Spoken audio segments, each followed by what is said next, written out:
ప్రభువును రక్షకుడైన యేసుక్రీస్తు పరిశుద్ధ నామములో శిలువ ధ్యాన ఆరాధనలో 16వ దినంలోనికి నడిపించిన దేవాది దేవుని బట్టి దేవునికి కృతజ్ఞతలు తెలియజేస్తూ చేయవచ్చిన సంఘానికి, పెద్దలకి, స్టాండింగ్ కమిటీ వారికి, శిల సమాజము, యవన సమాజము, ప్రతి వారికి కూడా ఈ రాత్రికాల సమయంలో శుభములు, దీవెన వచనాలు తెలియజేస్తూ ఉన్నాను. దేవుడు ఈ రాత్రి వేళ మనల్ని దీవించును గాక. దేవుని వార్లారా, చదవబడినటువంటి లేఖన భాగం యోహాను సువార్త 11వ అధ్యాయము మొదటి 5 వచనాలు. మొదటి నుండి మరియా ఆమె సహోదరి అయిన మార్త అనువారి గ్రామమైన బేతనీయలోనున్న లాజరు అను ఒకడు రోగి ఆయను. ఈ లాజరు ప్రభువులకు అత్తరు పూసి తల వెంట్రుకలతో ఆయన పాదములు తుడిచిన మరియకు సహోదరుడు, అతని అక్క చెల్లెళ్ళు, ప్రభువా, ఇదిగో నీవు ప్రేమించువాడు రోగి ఉన్నాడని ఆయన యొద్దకు వర్తమానము పంపిరి. చాలు. దేవుని వార్లారా, ఈ రాత్రి వేళ యేసు చేత ప్రేమించబడిన లాజరు లేదా యేసు ప్రేమించిన లాజరు, ఇది మన అంశం. యేసు ప్రేమించిన లాజరు. ప్రభునందు దేవుని వార్లారా, దేవుని మాటలను మనము జాగ్రత్తగా గమనిస్తే నూతన నిబంధన గ్రంథంలో దేవుడు అనేటువంటి ఈ పదం, దేవుడు అనేటువంటి ఈ వ్యక్తి, దేవుడు అనేటువంటి ఈ శక్తి అందరినీ ప్రేమించువాడు. ఆయన ప్రేమలో తారతమ్యములు ఉండవు. కొందరిని ప్రేమించి కొందరిని ద్వేషించడం, కొందరికి ఇచ్చి కొందరికి ఇవ్వకపోవడం అంటూ ఏమీ ఉండదు. అందుకే దేవుని గురించి ఒక మాట మనకు యోహాను పత్రిక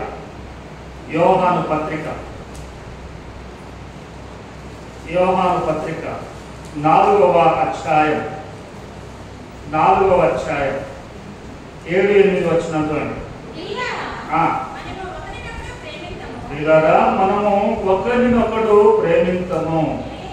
ఏదైనా ప్రేమ దేవుని మూలముగా కలుగుచున్నది. ప్రేమించు ప్రతి వాడును దేవుని మూలముగా పుట్టినవాడై, చూడండి, ప్రేమించు ప్రతి వాడును దేవుని మూలముగా పుట్టినవాడై దేవునిని ఎరుగును. చూడండి, దేవుడు ప్రేమా స్వరూపి. చూడండి, దేవుడు ప్రేమా స్వరూపి. ప్రేమా స్వరూపి అనే దగ్గర 1వ నంబర్ వేసాడు. కింద పుట్టినట్లు చూడండి, ఏం రాశాడు? దేవుడు ప్రేమ ఉన్నాడు. God is love. దేవుడు అనగా ప్రేమ. దేవుడు అనగా ప్రేమ. ప్రేమ అంటే ఇక మనము రకరకాల భావాలను, రకరకాల సంగతులను మనము పూర్తి చేస్తాం. అందుకే పౌలు కొరింథీ మొదటి పత్రిక 13వ అధ్యాయంలో నీకు ఎన్ని ఉన్నా సరే, వాటెవర్ యు హావ్, నీవు ఏది కలిగి ఉన్నా నీలో ప్రేమ లేకపోతే నీవు వ్యర్థుడవు అన్నాడు. ప్రేమ అనేసరికి మనము కేవలము జస్ట్ ఆ పాయింట్ దగ్గరికి వెళ్తాం. ప్రేమ అనగానే దేవుని ప్రేమ అని అంటారు. చూడండి, ఇక్కడ ఏమన్నాడు? దేవుడు ప్రేమ స్వరూపి. నీకు ఎన్ని ఉన్నా ప్రేమ అనబడినటువంటి దేవుడు కనుక నీలో లేకపోతే నీవు వ్యర్థుడవు. ప్రేమ అనబడినటువంటి దేవుడు నీలో లేకపోతే నీవు వ్యర్థుడవు అని అంటున్నాడు. అందుకే ప్రభు తన మాటలను బట్టి మనం జ్ఞాపకం చేస్తే యోహాను 3:16 దేవుడు లక్ష్మీపురములు మాత్రమే, లేదా దేవుడు పెన్షన్పురం మాత్రమే, లేదా శంకునిపేట మాత్రమే, లేదా ఇది కిలవరంగల్ మండలి మాత్రమే అంటే దేవుడు లోకమును ఎంతో ప్రేమించను అన్నాడు. ఆ లోకములో ఎవరెవరు ఉన్నారు? ఆ లోకంలో నీవు ఉన్నావు. ఆ ఊరు ఉంది, ఈ ఊరు ఉంది, ఈ పురం ఉంది, ఆ పురం ఉంది, అన్ని పురములు ఉన్నవి. ఆ పురములలో ఉన్నటువంటి వారిలో నీవు ఉన్నావు, నేను ఉన్నాను. దేవుని ప్రేమలో తేడా లేదు, దేవుని ప్రేమలో వ్యత్యాసము లేదు. అయితే సమస్య ఎక్కడానంటే దేవుడు లేదా దేవుని ప్రేమ మనలో ఉందా అనేటటువంటి ప్రశ్న. దేవుని ప్రేమ మనలో ఉందా అనేటువంటి ప్రశ్న. అందుకే చూడండి, దేవుని ప్రేమ మనలో ఉండాలి. దేవుని ప్రేమ ఒకవేళ మనలో ఉంటే, ఒకవేళ దేవుడు నిన్ను కనుక ప్రేమించినట్లయితే ఎలా ఉన్నా ఇదిగో లాజరు లాగా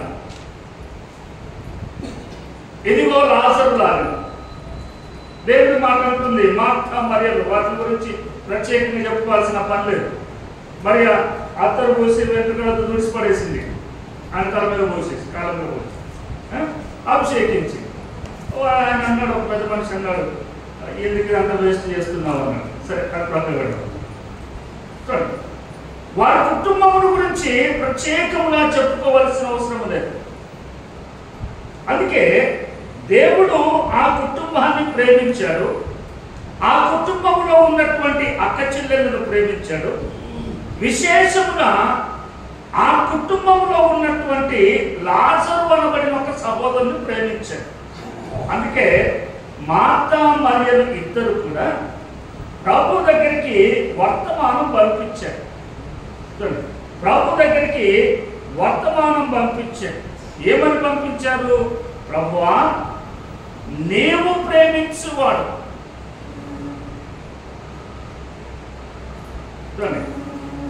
ఈ పదము చాలా భావగర్భితమైనటువంటి పదం. ఈ పదం ఏదైతే ఉందో చాలా భావగర్భితమైనటువంటి పదం.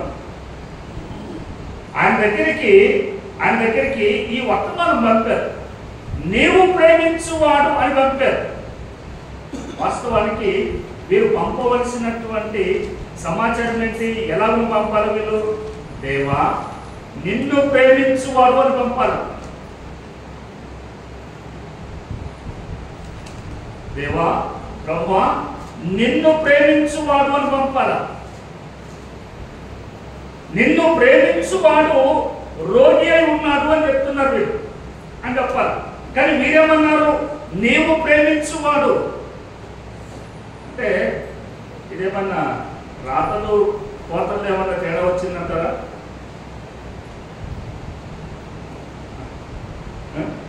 రాతలు కోతలు ఏమన్నా తేడానా? చూడండి, బైబిల్ గ్రంథంలో ఈ నూతన నిబంధన గ్రంథంలో యేసు ప్రభుల వారు ఇద్దరిని ప్రేమించారు.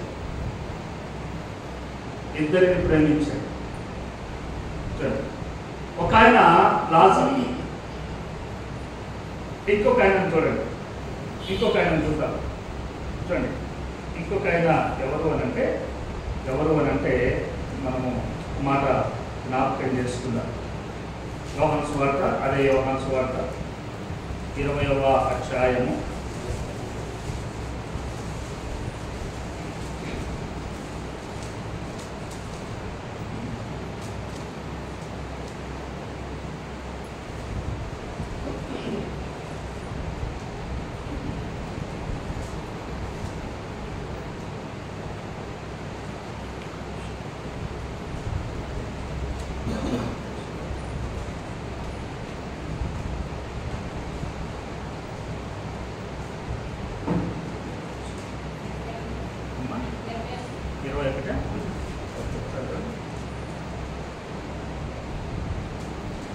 21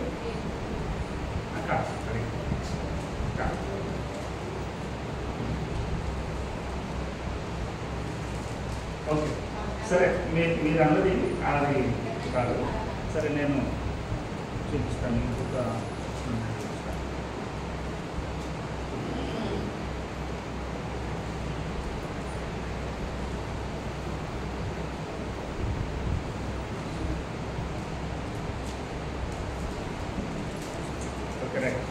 సరే. మత్తయి సువార్త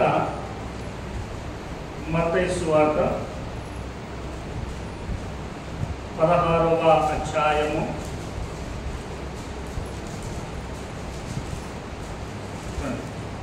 16వ అధ్యాయము చివరి వచనం చూడండి.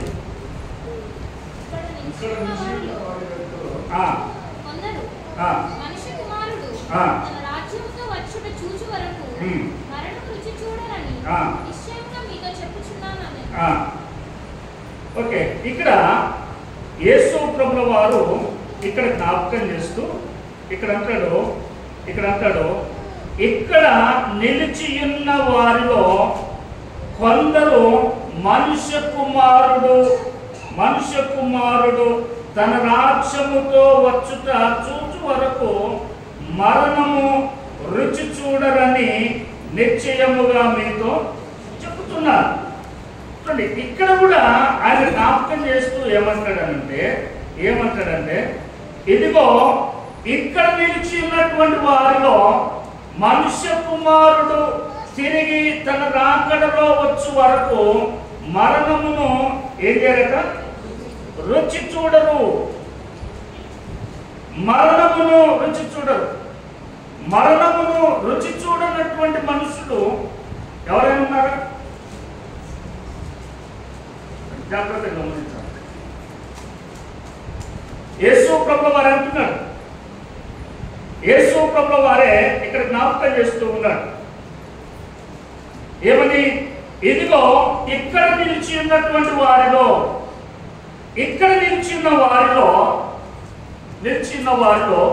మనుష్య కుమారుడు తిరిగి వచ్చు వరకు నిలిచి ఉన్న వారిలో ఒకడు మరణించడు అని అంటాడు. నిజంగా ప్రభువు చనిపోయి సమాధి చేయబడి తిరిగి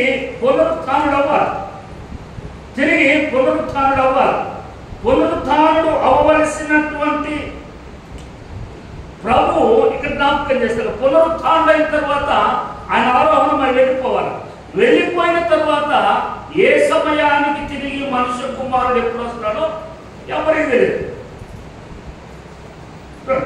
యేసు ప్రభువు వారు తిరిగి ఎప్పుడు వస్తాడో ఎవరికి తెలియదు. యేసు ప్రభువు వారు ఎప్పుడు వస్తాడో ఎవరికి తెలియదు. సంవత్సరం పడుతుందా, 2 సంవత్సరాలు పడుతుందా, లేదా ఇంకా 10 సంవత్సరాలు పడుతుందా, ఎన్ని సంవత్సరాలు పడుతుంది అనేటువంటిది ఇంకా ఎవరికి తెలియదు పర్టికులర్గా. కానీ ప్రభు అంటాడు మనుష్య కుమారుడు తిరిగి వచ్చు వరకు ఇక్కడ నిలిచి ఉన్నటువంటి వారిలో కొందరు మరణమును రుచి చూడరు. అందుకే యేసు ప్రభుల వారు ఆరోహణమై వెళ్ళిపోయినటువంటి మొదటి శతాబ్దములోనే, అనగా మొదటి 100 సంవత్సరాలలోనే అప్పటి నుండే స్టార్ట్ చేశారు. ఏమని? ఎదిగో ఆయన త్వరగా వచ్చుచున్నాడు అని. ఎదిగో ఆయన త్వరగా వచ్చుచున్నాడు అని ఆయనను ప్రారంభం చేశారు. 2000 సంవత్సరాలు గడిచింది ఆయన వచ్చి. 2000 సంవత్సరాలు గడిచినప్పటికీ ఆయన అక్కడ ఇంకను మరి ఆయన చెప్పిన మాట ఏమవుతుంది? ఆయన చెప్పిన మాట ఏమవుతుంది? ఆయన చెప్పినటువంటి మాట ఎంత గొప్పదో చూడండి, ఎంత శ్రేష్టమైనటువంటిదో, ఎంత ఉన్నతమైనటువంటిదో మనము జ్ఞాపకం చేస్తే రాబడుతుంది, మనకు తెలియజేయబడుతూ ఉంది. అందుకే ఇక్కడ మనము జాగ్రత్తగా గమనించినట్లయితే దేవుని వారులారా, యేసు ప్రభు చేత ప్రేమించబడినటువంటి వారిలో ఒకడు లాజరు అయితే రెండవ మనుషుడు యోహాన్. అదే యోహాను సువార్త 21వ అధ్యాయం, మీరు అన్నట్లుగా 21వ అధ్యాయములో 21వ అధ్యాయము 21వ అధ్యాయము 7వ వచనంలో అండి. కాబట్టి యేసు ప్రేమించిన శిష్యుడు ఆయన ప్రభువుని అని పేతురుతో చెప్పారు. ఆయన ప్రభువని సీమోను పేతురు విని వస్త్రహీనుడై ఉన్నందున పైబట్ట వేసి సముద్రంలో దుమికెను. చూడండి, ఇక్కడ జ్ఞాపకం చేయబడింది. ఏమని జ్ఞాపకం చేయబడింది అంటే, కాబట్టి యేసు ప్రేమించినటువంటి శిష్యుడు, యేసు ప్రేమించినటువంటి శిష్యుడు యేసు ప్రభువు వారు చనిపోయి సమాధి చేయబడి తిరిగి 3వ దినాన పునరుత్థానుడై లేచిన పిదప ఆయన ఆరోహణం కాలేదు. ఇంకా ఆయన సమాధి చేయబడి తిరిగి లేచిన తర్వాత ఆయన అలాగే ఉన్నాడు. వీరేం చేయబోతున్నారు అని చేపలు పట్టడానికి వెళ్ళారు. తిరిగి వారి పూర్వవృత్తికి వెళ్ళారు. తిరిగి పూర్వవృత్తికి వెళ్ళి వారు పనిచేస్తూ ఉండగా అక్కడ ప్రభు ప్రత్యక్షమయ్యాడు. ప్రభు ప్రత్యక్షమై వారు ఎదుట ఉంటే యేసు ప్రభు ప్రేమించినటువంటి శిష్యుడు అంటాడు, ఆయన ఎవరో కాదు, ఆయన ప్రభు అని అన్నాడు. ఆయన ఎవరో కాదు, ఆయన ప్రభు.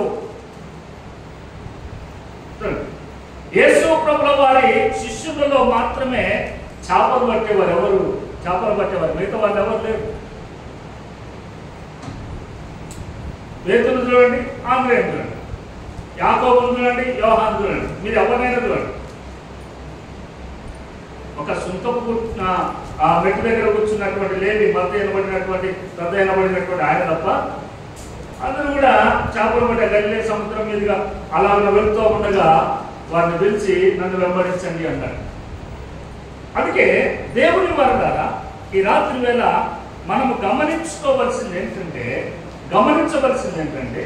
యేసు చేత ప్రేమించబడినటువంటి వ్యక్తికి దేవుడు ఒక ప్రత్యేకమైనటువంటి బాధ్యతను దేవుడు అప్పగిస్తూ ఉన్నాడు. దేవుడు ప్రేమించినటువంటి వ్యక్తులకు ప్రత్యేకమైనటువంటి బాధ్యతను దేవుడు అప్పగిస్తూ ఉన్నాడు.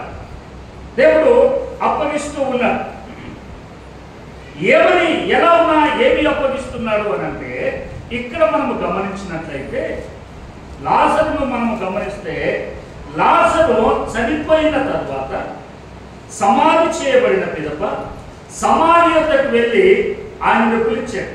లాజరు, నీవు బయటికి రమ్ము అన్నాడు.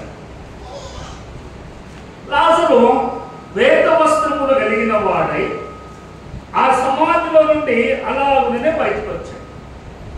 సరే, అక్కడ ఉన్నటువంటి వారు ఆయన కట్లన్నీ తీసి ఆయనను ముందుకు నడిపించాడు. ముందుకు నడిపించాడు. చూడండి, ప్రభు లాజరుకు జీవితమునిచ్చి లోకానికి తెలియజేస్తూ ఉన్నాడు. ఏమని? చనిపోయిన ప్రతి వారు కూడా ఒక దినమున లేపబడతారు.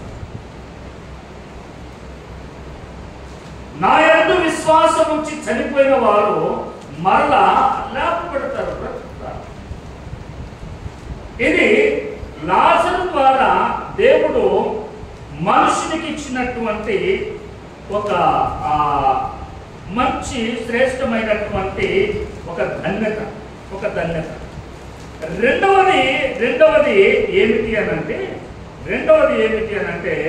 చూడండి, రెండవ మాట ఏమిటి అనంటే రైట్ రెండవ మాట ఏమిటి అనంటే మనం అనుకున్నాం కదా, రెండవ ఇద్దరిని ప్రేమించారని. రైట్, యోహాను సువార్త 13వ అధ్యాయం. యోహాను సువార్త 13వ అధ్యాయం. నేను 20వ అధ్యాయం రాశాను నా డైరీ. 13వ అధ్యాయము 21వ వచనం ఉంది చూడండి. ఆత్మలో కలవరపడి మీలో ఒకడు నన్ను అప్పగించునని మీతో నిశ్చయముగా చెప్పుచున్నానని రూఢిగా చెప్పెను. ఆయన ఎవరిని గురించి ఇలాగ చెప్పెనో అని శిష్యులు సందేహపడుచు ఒకరి తట్టు ఒకరు చూచుకొనుచుండగా ఆయన శిష్యులలో యేసు ప్రేమించిన ఒకడు యేసు రొమ్మున ఆనుకొనుచుండెను. చూడండి, ఇక్కడ ఏం రాశాడు 23లో? ఆయన శిష్యులలో యేసు ప్రేమించిన ఒకడు.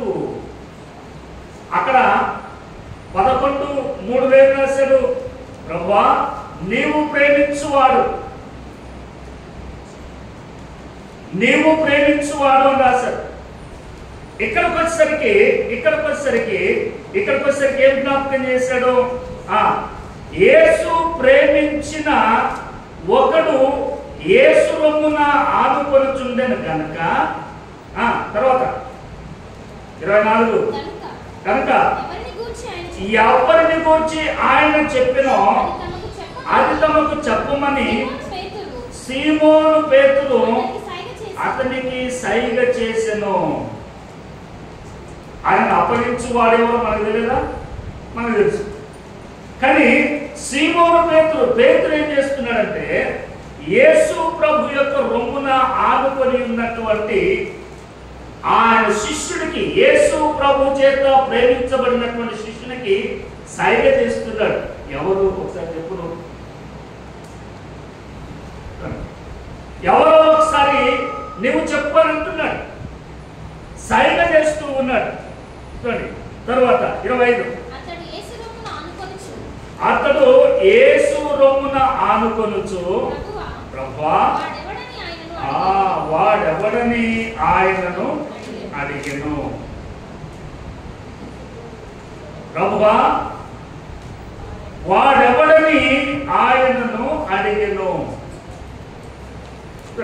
తర్వాత అందుకే యేసు నేనొక ముక్క ముంచి ఎవరికి ఇచ్చేదనో వాడే అని చెప్పి ఒక ముక్క ముంచి సీమోను కుమారుడు ఇస్కరియోతు యూదాకు ఇచ్చాడు.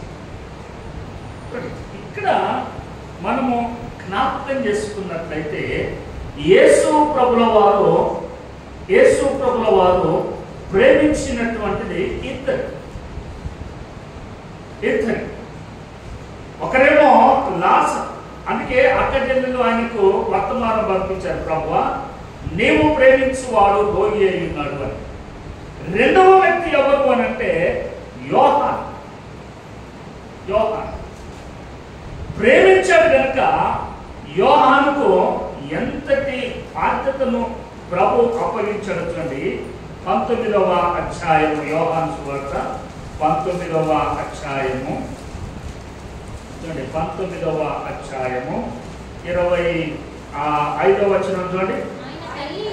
ఆయన తల్లియు ఆయన తల్లి సహోదరియు క్లోపా భార్య అయిన మరియయు మగ్దలేన మరియయు యేసు సిలువ యొద్ద నిల్చున్నది.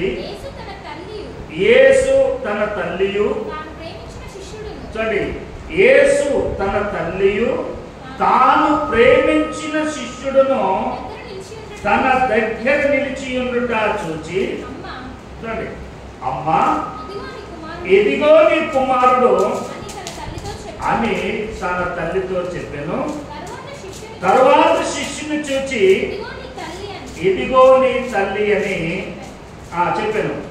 ఆ గడియ నుండి ఆ శిష్యుడు ఆమెను తన ఇంట చేర్చుకుని. దేవుని బిడ్డలారా, ప్రభు ఎవరినైతే ప్రేమించాడో వారికి ఎటువంటి బాధ్యతలు అప్పగిస్తున్నాడు. ప్రభు ఎవరినైతే ప్రేమించాడో వారికి ఎటువంటి బాధ్యతను అప్పగిస్తున్నాడు. లాజరునేమో సమాధి నుండి లేపి సమాధి నుండి బయటకు తీసుకుని వచ్చి ఆయన లోకానికి పునరుత్థానము ఉంది, నా యందు విశ్వాసం ఉంచువాడు చనిపోయినను బ్రతుకును అని జ్ఞాపకం చేస్తున్నాడు. ఎదుగో సమాధులలో ఉండువారు ఆయన శబ్దమును విని అని జ్ఞాపకం చేశాడు. లాజరునేమో ఇలాగున జ్ఞాపకం చేయగా యోహాను దగ్గరకు వచ్చేసరికి తనకు జన్మనిచ్చినటువంటి తల్లిని ఆ శిష్యునికి ప్రభుల వారు అప్పగిస్తూ ఉన్నాడు. అందుకే ఇక్కడ రాయబడింది, తాను ప్రేమించిన శిష్యుడు, తాను ప్రేమించినటువంటి శిష్యుడు. ఇంకో మాట చూడండి, 21వ అధ్యాయము 21వ అధ్యాయము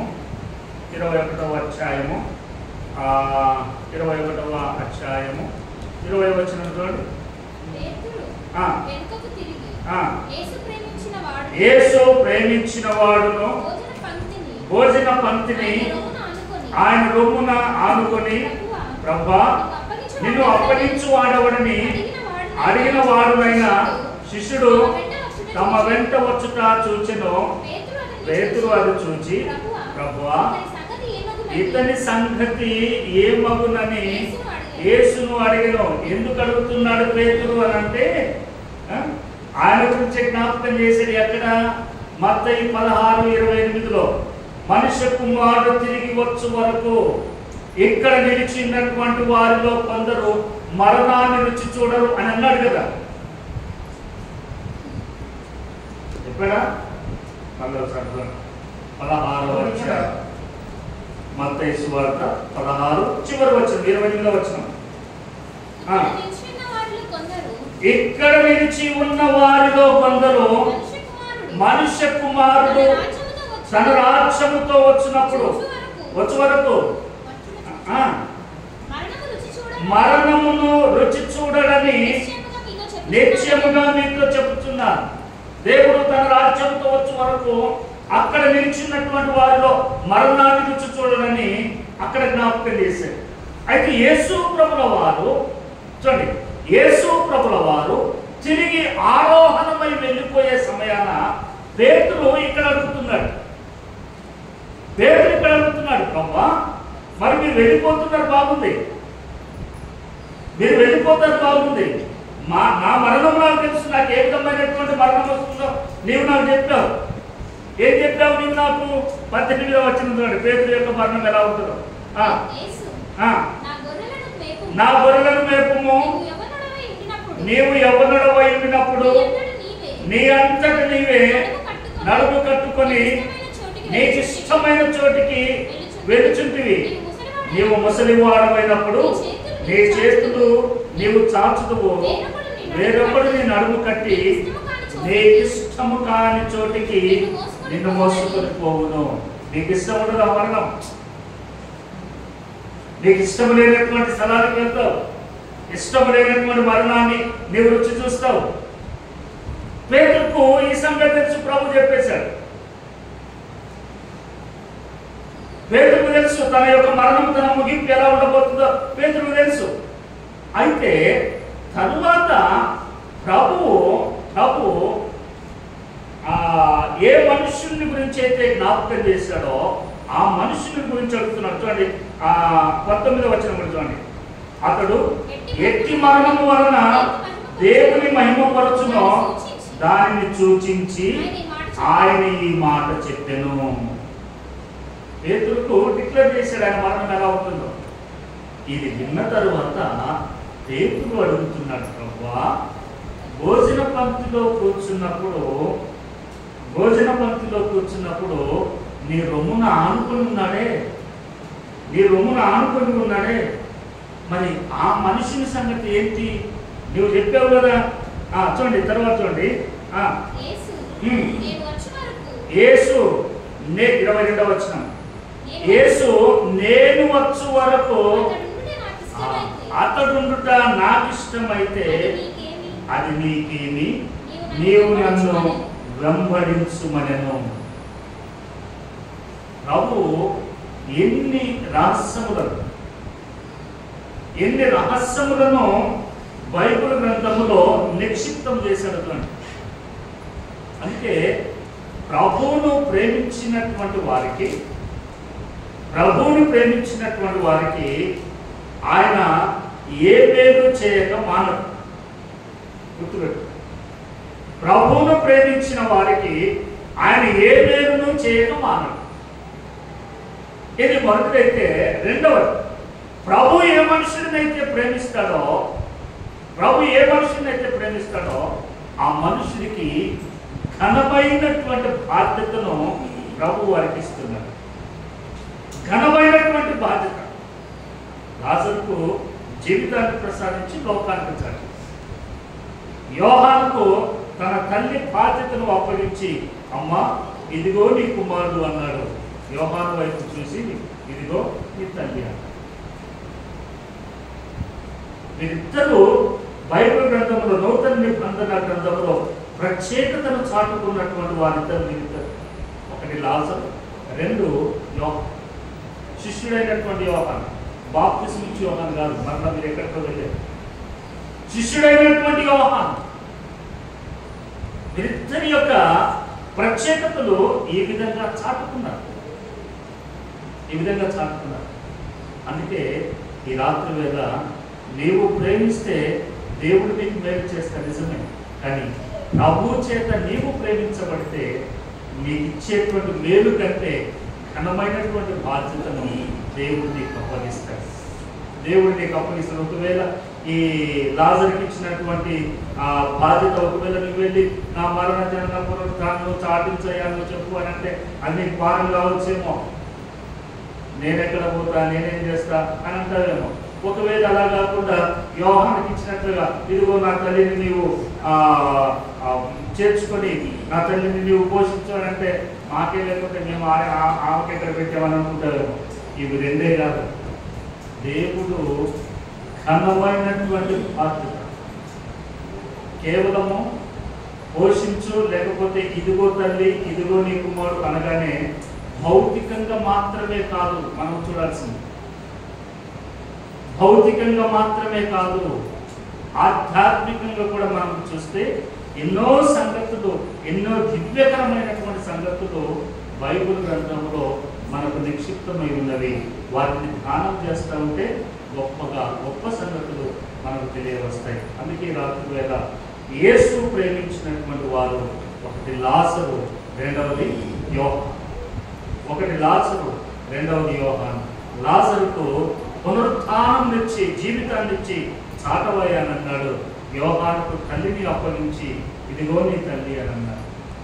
యేసు తల్లిని మరి ఆయన చూసేటువంటి ధన్యత ఆయనకు దక్కింది అని అంటే ఎంత గొప్ప ధన్యత, ఎంత గొప్ప భాగ్యం వచ్చాడు.